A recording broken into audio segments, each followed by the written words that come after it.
आपण बघतोय टीव्ही मध्ये बातमी दाखवल्या जात आहे की बिहारचे मुख्यमंत्री माननीय नितीश कुमारजी एका महिलेचा बुरखा ओढत आहे। कोणी कसं काय एखाद्या महिलेला स्पर्श करू शकतो आणि तेही एवढ्या मोठ्या पदावर असलेला मनुष्य? हा विनयभंग एक प्रकारचा विनयभंगच आहे।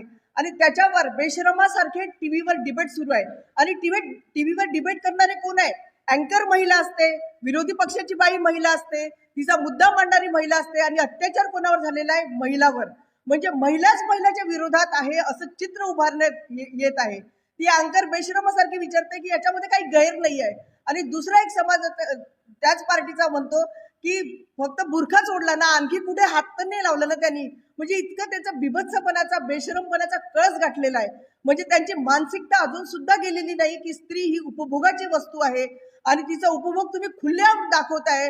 म्हणजे त्यांना कोणतीच भीती नाहीये, कसलीच भीती नाहीये। हे कुठेतरी थांबवलं पाहिजे। स्त्रियांवर होणारे